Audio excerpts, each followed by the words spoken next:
አበበ አይ ማሞ እኔ ያፈርድ ብላላችሁ ውጣ ውጣ ውጣ ተባብለን ወጣን። ግን ባሻዩ ተንትን ወጣ ተውድድር ወጣ። ውጣ ያልነው ለኛ እርስ በርሳችን መነጋገር ያኳድ ብለን እነሱ ዘንጉቶታል። ውጣ ባሻዩ ውጣ ስንለው ወጣ ተውድድሩ። ግድ የላችሁ መድኃኒዓለም አለ አራተኛ 3 አይደለንም ያዝ ተባብለን ስንሮጥ 30ኛ ኪሎ ሜትር ላይ አንድ ቤልጅግና አንድ ጣሊያን ሁለት ቀሩ። እኔና አበበ ቀረን። አበበ ተኔ ልምድ ስላለው ምን አለኝ ጠጋ ብሎ መኮንን እዛ መታጠፊያው ላይ እግር በእግር ያዘው እንዳለቀው ዛሬ። እውነቴን ነው። አንተ የለቀቀው እንደሆነ ኢትዮጵያንም ወገንህንም ታሰድባለህ። ግድ የለም ያንተ አደራ የትም ወድቆ አይቀርም አልኩ። እኛ ስንሮጥ እነዚህ ግራና ቀኝ የሚያጅቡን ሞተረኞች ደክሟቸው 2 ነው 3 ነው የቆሙት ውሃ እየጠጡ። በኋላ እኔ መታጠፊያው ድረስ ዞር አልኩልህና አቤት አቤት ጅብራ እኮ ነው የሚያክለው። እግሩን ያዘው ያለኝ ትዝ አለኝ። ዞር አልኩና ፈፋ አድርጌ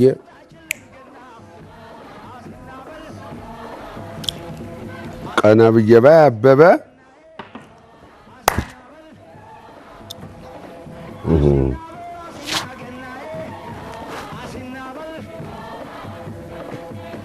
እኔን ጣለው ብሎ እሱ አስከትሎት ይሮጣል። ፍየል ያዘኝ፣ ንዴት የሚያዘኝ። እኔ ደግሞ ስናደድ እንደ ነብር ነው የሚያደርገኝ። እንዲህ እያልኩ ነው የሄድኩት። ነብር እንዲህ ሲል ደስ አይልም። እኔ ተነብር የወሰድኩለት ነገር እሱ ነው። ብዙ ጊዜ ውድድር ፍጻሜ ላይ በሱ ነው የማሸንፈው። እንዴት ጆር ብዬ አቤቻው አልኩና 2 ኪሎ ሜትር ለብቻዬ አይ ጊዜ አሁን ልሩጥ ብልስ እንዲህ እሮጣለሁ። ማንስ ያስሮጠኛል? እንዴትስ እሮጣለሁ? እንዴትስ እሮጣለሁ? በየት በኩል ይሮጣል? ካምቦሎጂ ውስጥ ስገባ አቤት ለፈረንጅ አርድቅ ብለሰል ነው። እኛ ጋር 3 ቀን ነው፣ እነሱ 40 ቀን ነው። እኛ ለ40 ለቅሶ ነው አይደል? ሰው ሲሞትብን 3 ቀን ምን ነው። ፈረንጅ 40 ቀን ነው የሚያደንቅህ። ካምቦሎጂ ውስጥ ስገባ ብድግ ቀለላ አቦ ሸማኔ የሚለው ዘፈን ያኔ ነው የተነሳው። አቦ ሸማኔ አቦ ሲሉኔ እንዲያውም በተወሰነ ስሎ ሞሽን ያሳይቻቸዋለሁ። እንዲህ እያልኩ ገባሁ። እዛ ገመዱን እዚህ ገመድ ነው የሚደረግልን። እዛ ምን አድርገዋል ተንኮላቸው ላስቲክ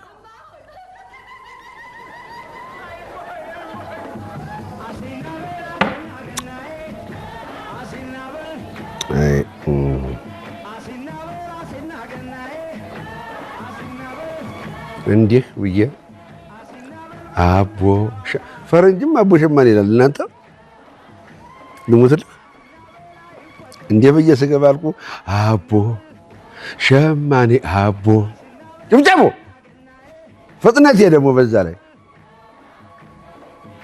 እገባለሁ። ና ተበጠስ አልበጠስም፣ ና ተበጠስ አልበጠስም። እኔ አላወኩም። እኔ ገበር ነው የማውቀው። እዚህም የተደረገልን ክር ነው፣ የልብስ ስፌ ክር ነው። እንደውም ተክርም መጣለህ ጀግናው።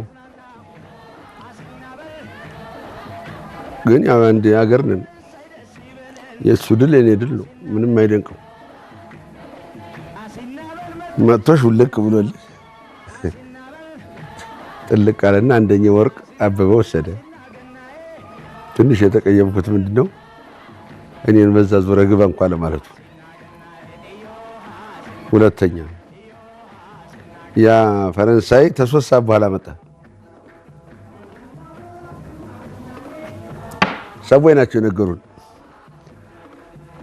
ሶስተኛ ወጣ ታዲያ። ተዛ በኋላስ በነጋታው ምን ነበረ? ገና። የሀገራችንን ባህል ፈረንጅ ማወቅ አለበት ብለን አራታችንም ጀጠባባችንን ለብሰን በሜልቦርን ከተማ አሲና በል አሲና ገናዬ ዮሃ አሲና ዮሃ አሲና በል ገና ጨዋታ ዮሃ አሲና በል ዮሃ አሲና ገና ይሄን እያልን ስንበር ኃይለ ሥላሴ ቴሌግራም መጡ።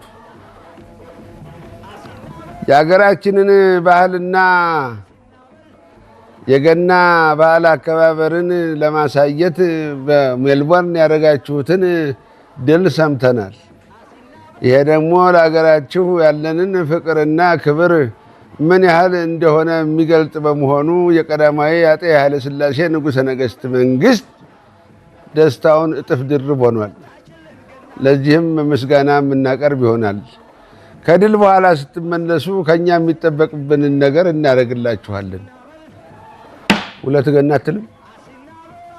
ጃንሆይ ጋር ደርሶ ይሄ ቀን ሀሳብ ያለው ሰው ቀና ሰው በዲፕሎማቲክነት አይደለም ይሄድ ነው፣ በስፖርት ነው። ግን አገራችንን በማስተዋወቃችን ጃንሆይም ትዝ አላቸው። ከዛ በኋላ ተጠራን፣ ሄድን፣ እሳቸውም ጋር ገባን። ሁልጊዜ በገና ጊዜ ሄድላችሁ እንዲከበር አሉ። መድኃኔዓለም ደግ ነው መቼም የሰው ሀሳብና ምኞት እኔም አንድ ላይ ሳናከብረው ነበረ። የጌታ ፈቃድ ሆነ ይሄው ዛሬ አርት ቴሌቪዥን የሚባለው ጠራኝና እስቲ የድሮ ትዝታህንና የገናን በዓል አከባበር ግለጥና ጫውተን አለ። ትዝ ያለኝ እኔ ያን ነው። እውነቴን ነው የምልህ። እንዲህ አይነት ቁም ነገረኛ ቴሌቪዥንም ጣቢያ አለ። አዎ ማን ባህል ያውቃል? ማን አገሩን ያውቃል? ማን ለልጆቻችን የሀገር ፍቅር እንዴት እናስተምር ብሎ የሚቆረቆር ጣቢያ ይቻለው። እውነቴን ነው። አርቲስት ቴሌቪዥን አሁን ዛሬ ስትነግሩኝ እውነቴን ነው። ቀብር ሁሉ ነበረብኝ። ያውም የወዳጅ የልጃይ ተክለማርያም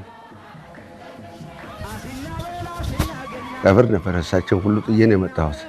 ለምን? ለሀገራችንን የሀገራችንን ፍቅር ብናወራ ለልጆቻችን የሀገራችንን ሀብቷን ንብረቷን ጸጋዋን ብንነግራቸው ለሀገር የሚቆረቆሩ ልጆች ይሆናሉ ብዬ በምን ልናገር ስል አርቲስት ቴሌቪዥን እና መኮንንና እዚህ እኔ ጋር ትናገራለህ ብሎ ጠራኝ። መድኃኔዓለም ደግሞ በለተቀኑ በገና እውነቴ ነው። ዛሬ እኔም ገና ነው፣ ልደቴ ነው። ሜልቦርን ላይ ከባልንጀሮቼ ጋር የፈጠምኩትን ድል ያበሰርኩበትም ቀን ነው። እግዚአብሔር የተመሰገነ ይሁን እና ለእኔ ገና ብዙ ትርጉም አለው። ድላችንም ነው፣ ማሸነፊያችንም ነው፣ ጠጋችንም ነው። እናንተንም እንግዲህ ልጆችን እንኳን አደረሳችሁ ለመድኃኔዓለም ክብረ በዓል። ተሯጭ በፊት እንትን በፊት ማራቶን ተመረጠ በፊት ለመጀመሪያ ጊዜ ስፖርትም የጀመርኩት በሩጫ ነው። ታሪክም የሰራሁት በሩጫ ነው። ሌላው ታሪኬ ደግሞ አለ እነግርሃለሁ። አሲና በል አሲና ገናዬ አሲና በል አይ ልጆች ኑ እስቲ ኑና ጠጁ ጉዱልኝ።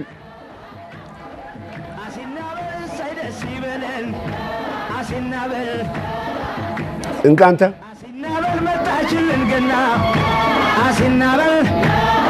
ይሄ ባለፈው የላከው ጫማ መች አለቀ? እኔ እንደውም ዛሬ ገና ነው የገና ዛሬ ነው ያደረኩት። ስፒከር ነው ቀሩት እሳቸው ልጁ ያለው እስቲ አባባ ስፒከርን ከፍ አድርግ ሲላቸው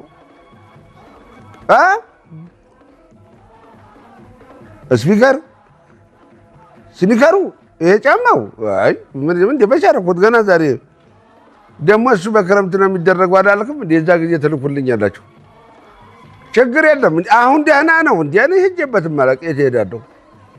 ጋሻ ብታሙ አለ እሱ ጋር ቁጭ ብለን ያው ወሬያችንን መሰለቅ ነው። እንደ ቆንጆ ነው እንጂ ቆንጆ ጫማ። እውነቴን ነው የምልህ። እኔ አሁን በፍራሽ ላይ የሚሄድ ነው ይመስለኝ። አዎ ታዲያ መውለድ ለመቼ ነው? መውለድ ለምንድን ነው? ለምን ወለድኩ? ይሄን እንድታደርግ እኮ ነው። እኔ አድርጌው አልነበር እንዴ? በቃ እግዚአብሔር ይመስገን ወጋየው፣ በአንተ ወጋየው። በተስተማሪነትህም ጊዜ ታስመሰግነኝ ነበረ። እውነቴን ነው የምልህ። አሁንም ለብሻ አጊጫ ያየኝ ሰው ሁሉ ልጅ እንደሱ ነው ይለኛል። እውነቴን ነው። አንተም ተመሰግንክ። ሁሉም የሥራውን ነው የሚያገኘው። መርቄሃለሁ ልጄ፣ መርቄሃለሁ። ልሙትልህ። አባትና እናቱን መስሎ የተዋለደ ልጅ ይመረቃል። አዋ ምርቃቱንም ፈጣሪ ይሰማል። አዎ በምርቃቱ አይዞህ እንደ መርቃለሁ፣ ነጋ ጠባ መርቃለሁ። አዎ ግን አንተ ምንድን ነው የሰው ሀቅ እንዳትነካ፣ የሰው ላብ እንዳትበላ፣ ሰው እንዳያለቅስብህ አደራ የምልህ ይሄንን ብቻ ነው። ተዚህ ነጣ ተወንክ አትጠራጠር። ሁሌም ተኔ በላይ ትኖራለህ። ልሙትልህ። እሺ እኔ ልጅ እሺ። እህትንም እንኳን አደረሰሽ ብላት፣ ያው መደወሉ አይቀርም። አዎ ያው ተዋት፣ ትቆጣ። እሷ ብትቆጣ የምታመጣለች። ድሃ ቢቆጣ መንገድ ያፈጥናል አሉ። ሌላ ምንም አያደርግም። ልሙትልህ። እንደ ልጅ አይደለች እንደ እሱማ መቼስ ምን ይደረጋል? ስማ እሷ እርግማን እንደ ፍየል የተስማማት ነች። እኔ ደግሞ አልራገም። እንዴ ነው መርቃት። አታው አታኩርፋት። እህት ነች። በሰው ሀገር ነው ያላችሁት። ምን ነካ? የለም ኩርፊያ። እህት አይቆረፍም። እሷ ፈርዶባት እኮ አልኩ። በቃ እሷ ፈርዶባት ነው። ተዋት በቃ። እሺ ማታ ደውል። አዎ እሺ እሺ። ቻው። እግዚአብሔር ይመስገን። ምን እልሃለሁ ሌላ? አሁንም ይመስገን ነው። ያንተ ገንዘብ ይመስገን ነው። በቃ በኋላ ጨዋታዬን አቋረጥኳቸው። የዛ ጊዜ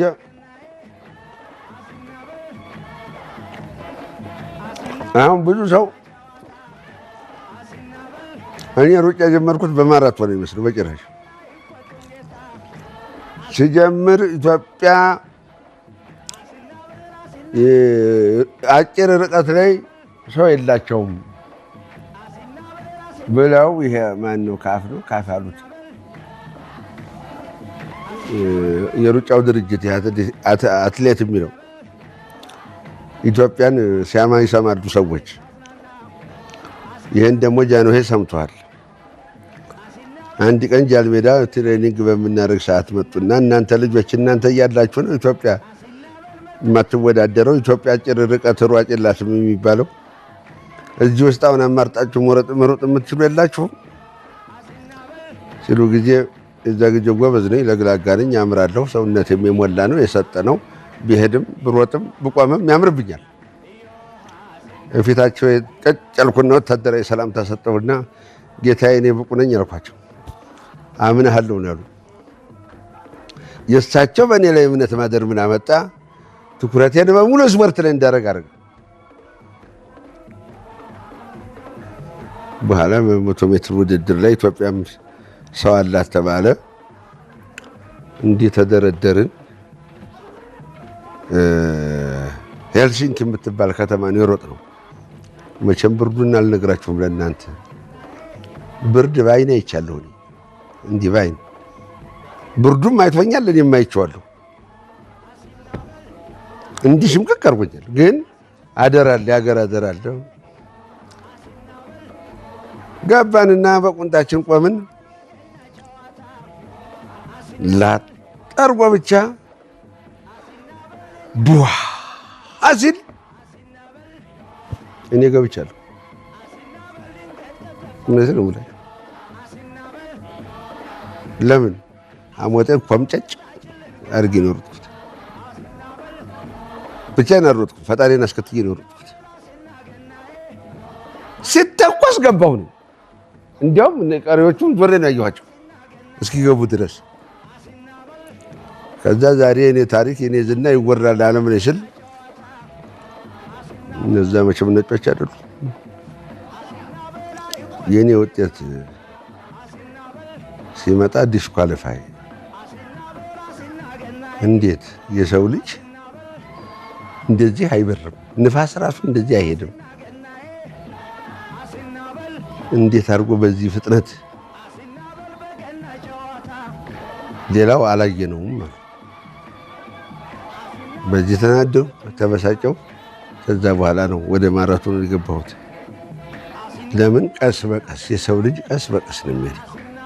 ነገሩ እየገባው ሲሄድ እየኖረበት በኑሮ ውስጥ እየተረዳ ሲሄድ በዝናና በወሬ ከሚያውቀው የተሻለ ልምድ ስለሚኖረው መንገዱን የመቀየስ እኔ ደግሞ በዚህ ተዱረም ልበ ብርሃን ነኝ። አሁንም ግን ተማጋ አልስማማም። ታለም አትሌቲክስ እንትን ጋር አልስማማም። ብዙ ጋዜጠኞች ሄደው ሁሉ ጠይቀዋል። እዛ የመኮንን ውጤት እያሉ አንድ ያሳያቸው ሰው የለም። አንድ እኔና እሱ ብቻ ነው የምናውቀው። ማራቶንን በአንድ 15 ገብቼዋለሁ። ያኛውን እንዲያውም በ0-0 ነው የገባሁት።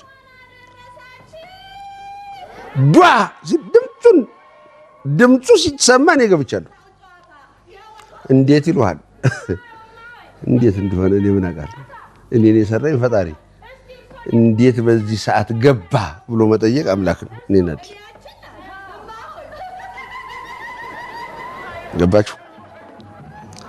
አሁንም የእኛን ድል ታስጠብቁ ዘንዳ ድላችንን ብቻ አይደለም ባህላችንን፣ እምነታችንን፣ ሀገራችንን ይቺ አንድ ኢትዮጵያችንን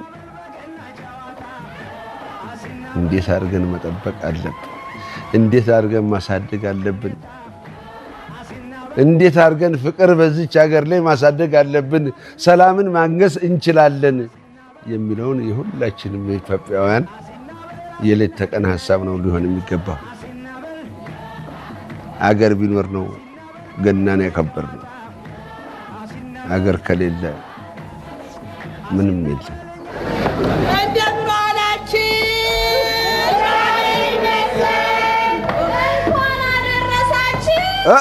እንኳን አብሮ አደረሰን፣ እንኳን አብሮ አደረሰን። ግቡ ግቡ ግቡ።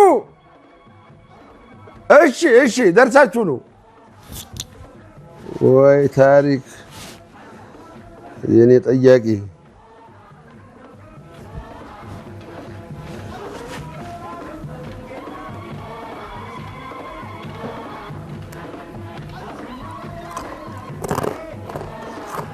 እንግዲህ በዘጠናዎቹ ወይም ስለ ዘጠናዎቹ ምን ትላለህ ብላችሁ ብትጠይቁኝ በዘጠናዎቹ እንደው እርስ በርስ መተላለቅን፣ እርስ በርስ መጠፋፋትን እንደው ጎልቶ ያሳየንበት ዘመን ቢኖር ያ ዘመን ነው።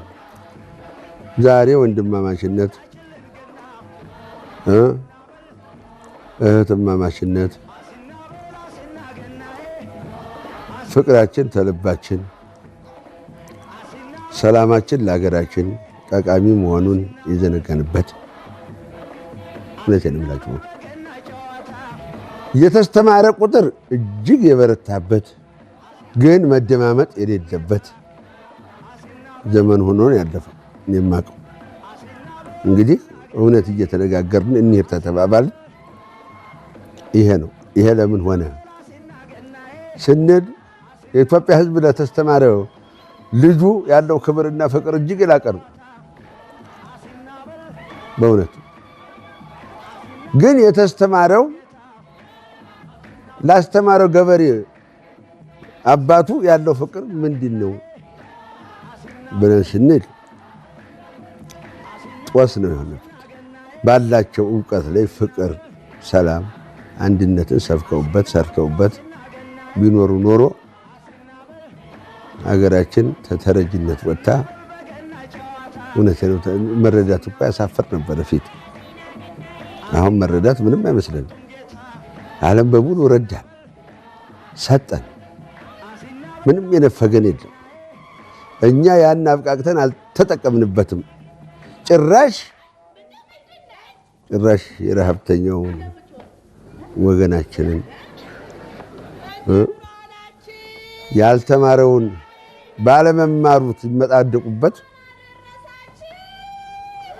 ፈሪሃ እግዚአብሔር ርቋቸው ሲጫወቱበት ያየነው። ይሄ የዘጠናዎቹ ትዝታ ብትለኝ ተኋላ የመጣና እያደገ የደረሰበት ዘመን ነበረ። እኔ እሱን ማስታወስ አልፈልግም፣ ማውራትም አልፈልግም።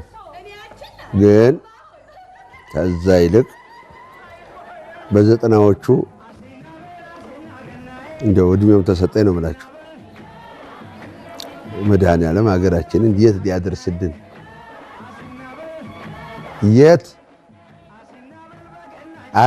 ዓለም አናት ላይ ሊያስቀምጠን የሚችልበትን ታሪክ እነግራችኋለሁ።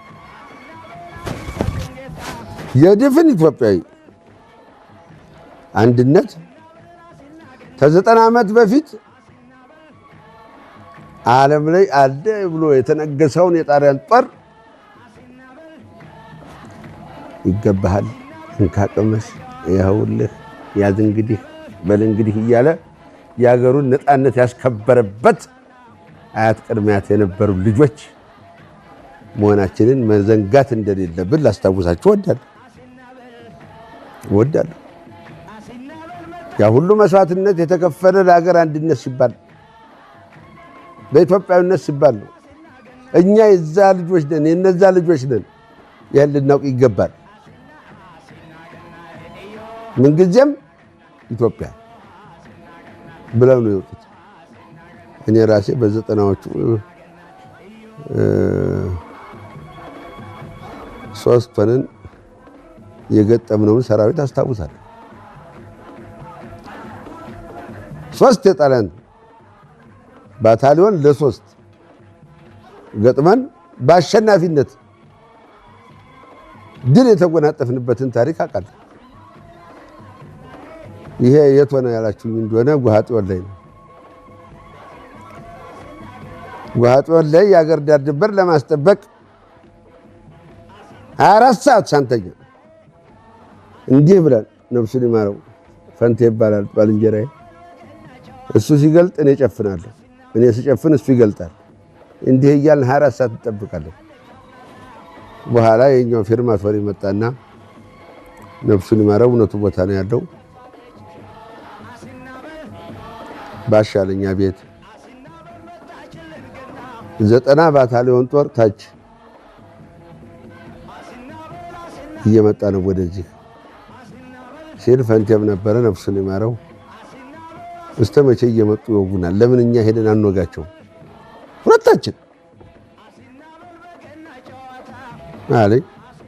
ሳስበው እውነቱን ነው። ሁሌ እነሱ እኛ ያለንበት እየመጡ ነው የሚወጉን። በምጥዋ ነው የገቡት መጀመሪያ።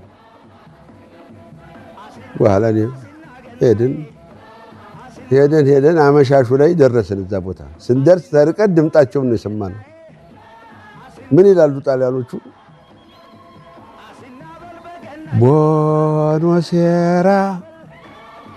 ቦኖሴራ ሲኞሪና አዲስ አበባ ቻው ቻው ይላሉ።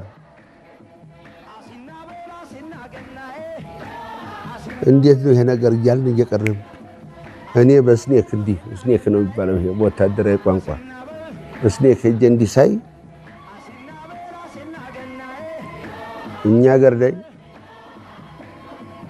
ምጣድ ጥደው ፉርኖ እየጠበሱ ቢኖ እየጠጡ የሚጨፍሩ በኋላ ፈንቴ የእናቴ ልጅ እኔ ታች ልውረድ እነሱ ጋር ማላቸው አንተ ተላይ ሁንና አደናግር ተኩስልኝ አልኩት። እውነቴን ነው ማለት አሁን ድረስ ፊቴ ላይ ያለ ፈንቴ ቅልጥፍናው አይ ጠመንጃ እየያዝ አይ ቀለህ አጎራረስ እኔ ተሰናበትኩ ተሞትኩም ሞትኩ ነው እንግዲህ ለሀገር ነው የሞትኩት። እንዳታለቅስ ብቻዬን ቀረው ብለህ እንዳታለቅስ ብዬ ተሳሰመን። እኔ ወረድኩ። ፈንቴ በሱ ረጅም ለመንጠመንጃ ተዚህ በኩል እዋ አያረግልህና እንከባለልና በዚህ በኩል በእኔ አጭር ምንሽር እዋ እንደገና ወደዚህ ሄደ እዋ አይረዋል። የመጀመሪያው ሲተኮስ ነው ጸጥ ያሉት። እንዲህ እንዲህ እንዲህ እያሉ ከስሮ ነው የቴኒስ ኳስ የሚያዩ ነው የሚመስለው። የዛ ጊዜ ነው የት ነኝ መሀላቸው ገብቻ ጣሊያኖቹ መሀል ፈንታ አስተጓጉጾ አሁን እንደው ክፋት እንደው አይ ክፋት አይ ወጣትነት አንዳንድ ጊዜ አዝብረህ እንዳታስብ ያደርጋል። ከዛ ላይ ሆኖ ያንን ፉርኖ ደርሷል እኮ ቢበሉትስ መሀል ለመሀል ዋ አርጎ ይተኩሰው ብትን ይላል። እዛ ገባውልህ አይ ጎራዴ አያያዝ አሁን እንደሱ ይዛለሁ አያሰናዘር አሁን እንደሱ ልሰነዝራለሁ። እንዴ ብዬ ብቻ ላጣርግ ያልኩ እንዴት አመሻችሁ አላልኩ። አንድ ሰው እግዚአብሔር ይመስገን ያለኝ ፍጥነት ለማን ነው ይሄው ሆነ ለሀገር ለዳር ድንበር መተለም ያ ትውልድ አሁን አንተ ዘጠናዎቹ የምትለውን አለማፍራት ይገርመኛል፣ ያሳዝነኛል። ልንፋቀር፣ ልንግባባ፣ ልንዋደድ አንድ ልንሆን ሲገባ ከዛ በኋላ ነው ተኛ በኋላ ያለው ትውልድ ያንን ይዞ አልተነሳም። የተነሳው የማያውቁትን ይዘው ተነሱ። ቼኩ ቬራሉ እዚህ እኮ በላይ ዘለቃል እነ ራስ አበበ አረጋሉ እነ ራስ መስፍን ስለሽ አሉ። ምን አሉ ዘፈኑ ላይ ምን ይሉልሃል? እንደ ሆቺ ሚኒ እንደ ቼኩቬራ ዘፈኑ የነሱ መጽሐፍ አንብበው የኛን ዘንግተው አጓጉል ሆነው አለቁ። እነሱ ስልሳዎቹ ላይ እኛ ያቀበልናቸው ሌላ ነው፣ እነሱ የተቀበሉት ሌላ ነው። በኋላስ ይሄው አለ እርስ በርሳቸው።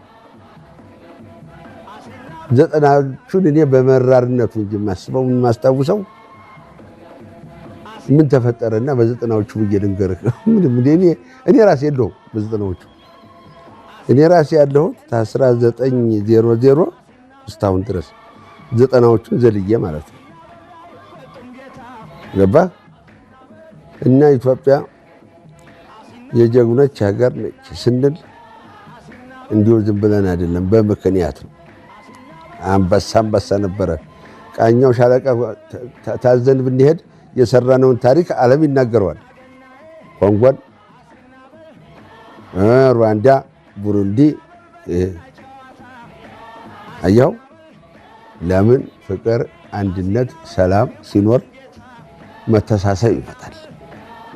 አንተ ትብስ አንቺ ትብስ እንባባል። ኢትዮጵያን የሚያህል ሰፊ ሀገር አይደለም። እኛ እኮ ተሰራንበት እኮ ባርሲ ማነው ትንሽ ከተማ ወይ ደግሞ በወሎ ስፋት አርሰን ብንበላ እኮ ዓለም እናጠግባለን። ግን አሁን እንበላላበት ጀመረ። እኔ በሱ አዝናለሁ። እሱ ይቅርብ፣ አይጠቅምም።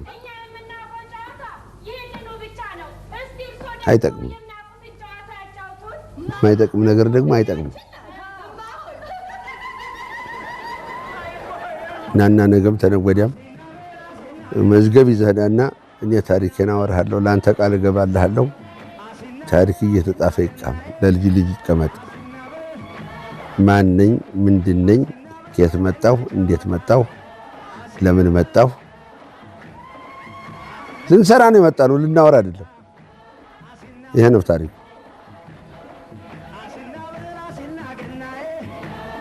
ገና የፈጣሪያችን ቀን ነው። ማንም ፈጥሮ ተደሰተ ይላል እኮ። ሰውን ፈጥሮ ነው የተደሰተው። የሰው ልጅ ተመውደዱ ተማፍቀሩ የተነሳ በአምሳሉ ፈጠረው። ታዲያ እኛ እርስ በራሳችን መባላታችን ያሳዝነዋል እንጂ ያስደስተዋል በጭራሽ። ስለዚህ አሁንም ለመላው የኢትዮጵያ ሕዝብ ልቦና ገዝተን ወደ ነበርንበት ድሮ ፍቅራችን ተመልሰን አገራችንን ኢትዮጵያ ለማበልጠግ የማንም ተረጂ ላለመሆን በአንድነት መነሳት ይኖርብናል። ይኸው ነው እላችኋለሁ ታሪኩ። እንግዲህ ቀሪውን ወደፊት እየመጣው ታሪኩን አጫውታችኋለሁ፣ እኔም የበኩሌን ለመወጣት ማለት ነው። ለአሁኑ ግን የዛሬውን እዚህ ላይ ያበቃለሁ። አገራችን ኢትዮጵያ ሰላም ትሁንልን፣ ልጆቻችን ይደጉልን፣ ልቦና ይግዙልን፣ ሰላሟ፣ ጸጋዋ፣ በረከቷ የበዛ ይሁንልን። ሁላችንም ፍቅር በልባችን ይነግስ ዘንድ ፈጣሪያችን ይርዳን። ከግጭት ከጦርነት ምንም የሚተርፍ ነገር የለምና ሁላችንም ለሰላም በአንድነት እንቁም፣ በአንድነት እንጸልይ። ይሄን ልቦና ፈጣሪያችን ለሁላችንም ይስጠን። ሀገራችን ኢትዮጵያ ይጠብቅልን፣ ከክፉ ነገር ይሰውርልን። ለሽማግሌዎችም አይጠገብምና አሁንም እድሜውን ይስጠን። ላሉት 150 ለኔ ግድ የለም። እኔ ከዚህ በላይ ብዙም አልጠይቅም። 160 ለሆናችሁ 40፣ 30 ለሆናችሁ 50፣ 50 ላይ ላላችሁ 50 ይጨምርላችሁ። ልጆቻችን ግን በበረከትም በጸጋም በእውቀትም በፍቅርም በሰላምም ይንገሱልን።